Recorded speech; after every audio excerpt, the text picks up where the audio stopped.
दरअसल शादियों का माहौल चल रहा है और इसी बीच एक ऐसी खबर सामने आई है जो अब झांसी में चर्चा का विषय बन गई है। जी हाँ, बताया गया कि शादी की सभी रस्में पूरी होने के बाद विदाई का समय चल रहा था और दूल्हे को अचानक मिर्गी का दौरा पड़ गया। वहीं शादी के माहौल में हलचल मच गई।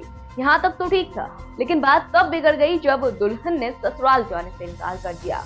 तो वहीं वर पक्ष का कहना है कि दूल्हे ने कुछ खाया पिया नहीं था, जिस कारण उसे चक्कर आ गए और बीपी बढ़ गया। तभी दूल्हा पक्ष के लोग थाने पहुंचे और न्याय की गुहार लगाई कि दुल्हन को हमारे साथ जाने के लिए मना लीजिए। आपको बता दें कि यह पूरा मामला झांसी के अलीगोल बस्ती का बताया जा रहा है, जहां 9 नंबर से बारात आई थी। शादी की सभी रस्में पूरी होने के बाद जब सुबह विदाई का समय आया तो दूल्हा अचानक बेहोश हो गया। यह सब देख दुल्हन और उसके परिवार वाले भड़क उठे और विदाई से इनकार कर दिया। इसके बाद पूरा मामला कोतवाली पहुंच गया और जहां घंटों तक दोनों पक्ष में बातचीत होती रही, बात नहीं बनी और दुल्हन ने ससुराल जाने से स्पष्ट इनकार कर दिया, जिसके बाद बिना दुल्हन के ही बारात वापस लौट गई। कोतवाली थाना क्षेत्र स्थित मोहल्ला अलीगोल खिड़की अंदर रहने वाले शाक्य परिवार में शनिवार को लड़की की शादी थी। प्रेमनगर थाना क्षेत्र स्थित पुलिया नंबर 9 से बारात आई थी और शादी की सारी रस्में रीति रिवाज के साथ अदा की गई थी। जयमाला हुई, 7 फेरे हुए, मेहमानों ने दावत का भी मजा लिया और सुबह होते ही दान दहेज का सारा सामान दूल्हे राजकुमार के यहाँ भेजने का सिलसिला भी शुरू हो गया। विदाई की तैयारियां शुरू हो गईं। जैसे ही कार्यक्रम शुरू हुआ, दुल्हन को कार में बैठा दिया गया। तभी दूल्हे को चक्कर आ गया और बेहोश होकर वह गिर गया।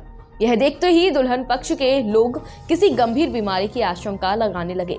शादी के माहौल में यह चर्चाएं तेजी से फैल गईं। उधर विदाई का कार्यक्रम रोक दिया गया और दुल्हन ने भी दूल्हे के साथ जाने से बिल्कुल इनकार कर दिया। दूल्हा व उसके परिजन सफाई देते रहे कि कोई बीमारी नहीं है, बस थकान की वजह से चक्कर आ गया था, लेकिन दुल्हन तैयार नहीं हुई। इसी बीच काफी विवाद हुआ।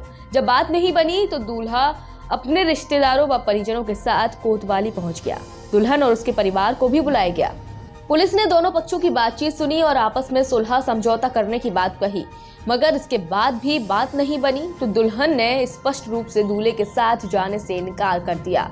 तो वहीं दुल्हन ने कोतवाली पुलिस से स्पष्ट कहा कि मिर्गी का दौरा पड़ने वाले व्यक्ति के साथ मैं जीवन यापन नहीं कर सकती हूँ। मेरी शादी निरस्त करा दी जाए और शादी में हुए खर्चे का पैसा दूल्हे पक्ष से दिलाया जाए। वहीं दुल्हन ने कोतवाली पुलिस को प्रार्थना पत्र देते हुए बताया कि उसके मोहल्ले में रहने वाले 2 लोगों ने शादी में बिचौलियों की भूमिका निभाई थी। वहीं दूल्हे के परिवार के सदस्य भी थे और कहा कि बिचौलियों द्वारा दूल्हे की मिर्गी की बीमारी भी छुपाई गई और उन्हें गुमराह करते हुए शादी करा दी गई। दुल्हन ने बिचौलियों पर कानूनी कार्रवाई की मांग की है। क्या नाम है अम्मा आपका? देवका बाई। क्या मामला हुआ है? मामला यह, मेरे लड़के की बारात आई 9 नंबर से अलीगोल खिड़की। जब बारात आई तो टीका हुआ, भामर पड़ी, जयमाला हुई। जयमाला होने के बाद में सुबह विदाई भी हो गई। विदाई होने के बाद में भाई जी के बाड़े में बारात आई थी, वहीं से विदाई हो गई। विदाई होने के बाद में उन्होंने मेरे से कहा, मतलब हमारे घर वालों से कहा कि आप घर से दूसरी विदाई करेंगे। तो दूसरी विदाई उनने अपने घर से करी। जब दूसरी विदाई उनने घर से करी तो लड़की को विदा करके बिठा दिया गाड़ी में। लड़का बैठने लगा तो अचानक पता नहीं कैसे उसको चक्कर आ गए तो वो गिर गया। अब वो लोग कह रहे इसको मिर्गी आती, मिर्गी का उसके ऊपर आलछल लगा के विदाई नहीं कर रहा है लड़की की। बस ये बात। अब मैं तो ये चाहती हूँ कि बस लड़की की विदाई हो जाए मेरे घर में। मेरी घर पे कल रिसेप्शन है। कौन लोग हैं वो, कहाँ से आए हैं? हम लोग पुलिया नंबर 9 से आए और ये अलीगोल खिड़की का केस है। वो लोग कहाँ से आए हैं जो लोग विदाई करना नहीं चाह रहे? अलीगोल खिड़की में रहते हैं। अच्छा, आप लड़के वाले हैं? हम लड़के वाले। आप लोग 9 नंबर से आए? हाँ। सचिन शाक्या। क्या मामला हुआ है? मामला यूँ है कि मेरे भाई की आज शादी थी, तो कल रात में बारात आई थी। तो इनका कहना है कि सबसे पहले तो उन्हें फिट्स आए जब जयमाला हो रही थी, जबकि हमारे पास पूरी वीडियो है कि जयमाला के टाइम पे कोई भी फिट्स नहीं आए। उसके बाद इनका कहना है कि दूधा भाती जब हो रही थी तब भी फिट्स आए, तो चाहे तो उस समय की भी रिकॉर्डिंग है वो भी ये देख सकते हैं। और तीसरी बात ये कहना है कि विदा के टाइम पे फिट्स आए। तो दूल्हे ने पहली बात तो 3 दिन से ना ढंग से सोया है ना ढंग से कुछ खाया है, ठीक है। तो हो सकता है इसी वजह से उनका बीपी भी आए। और इसकी जानकारी इन्हें जो बगल में डॉक्टर है उनसे भी मिल सकती है, क्योंकि जब ये सिचुएशन हुई थी उसके जस्ट बाद उनका बीपी भी चेक करवाया था तो वो 150 के लमसम आ रहा था, जिसकी वजह से हो जाता है ये सब बीमारियाँ। या आप सीधे सीधे कहें तो बीपी बढ़ने की वजह से चक्कर आ गया था, सिर्फ इतनी सिचुएशन है। और उसके बाद ये लोग कह रहे हैं कि सीधे सीधे हम लड़की नहीं भेज रहे हैं क्योंकि आप लोगों ने पहले से नहीं बताया है कि लड़के को कोई बीमारी थी। जबकि इनका कहना है, जबकि हम लोग पूरी तरह से तैयार हैं कि वो चाहें तो जिस डॉक्टर के पास चाहें, जहाँ चाहें, झांसी में, इंडिया में जहाँ चाहें वहाँ उनका ट्रीटमेंट करवा सकते हैं। या ट्रीटमेंट इन द सेंस कि वहाँ पर वो जाके पूरा चेकअप करवा सकते हैं, फुल बॉडी चेकअप, जो कि 1 दिन में पूरी तरह से हो जाता है। 6 घंटे में उसकी पूरी रिपोर्ट आएगी, जिससे वो भी पूरी तरह संतुष्ट हो जाएंगे और हम भी पूरी तरह संतुष्ट हो जाएंगे। और तीसरी बात, कल हमारा रिसेप्शन है तो वो प्रोग्राम भी पूरी तरह से अटका पड़ा है। अगर किसी भी तरह से भाभी घर पहुँच जाती है तो हमारा वो प्रोग्राम भी हो सकता है, नहीं तो रिश्तेदारों में बदनामी भी हो सकती है, जैसा कि आप कुछ पता ही है। तो आप लोग कहाँ के रहने वाले हैं, कहाँ से आए हैं बारात लेकर? मैं महाराज सिंह नगर 9 नंबर का रहने वाला हूँ और हम लोग वहीं से बारात लेके आए हैं अलीगुल खिड़की। आप लोग दूल्हे के कौन लगते हैं? आप कौन लगते हैं दूल्हे? मैं उनका कजिन ब्रदर हूँ, मामा का लड़का।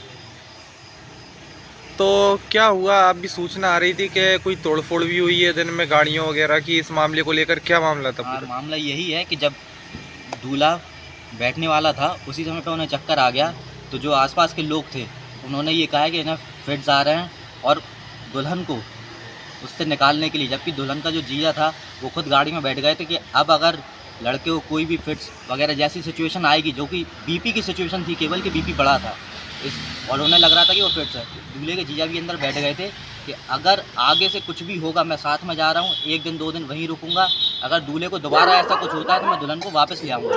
जबकि उनके घर वालों ने दुल्हन के जीजा की भी नहीं सुनी और जीजा को और अपनी बहन को बाहर निकालने की वजह से उन्होंने गाड़ी में तोड़फोड़ भी की है, जिसका सबूत है हमारे पास पूरी फ़ोटो के साथ। मीनाक्षी फैशन हब, महिलाओं के लिए सभी तरह के सूट्स, बस साड़ी यहाँ उपलब्ध। फुलकारी सूट्स, प्लेन व प्रिंटेड प्लाजो सूट्स, राजस्थानी हो या पार्टी वेयर, मिलेगी हर तरह की साड़ियां। Night suits and night gowns, सर्दी हो या गर्मी, हर मौसम के रीजनेबल प्राइस में ब्रांडेड कपड़े। Leggings and pants, Lyra and comforts, tailor also available. Station Road near the Trans Mobiles in front of Tender Hertz School, Civil Lines, Jhansi.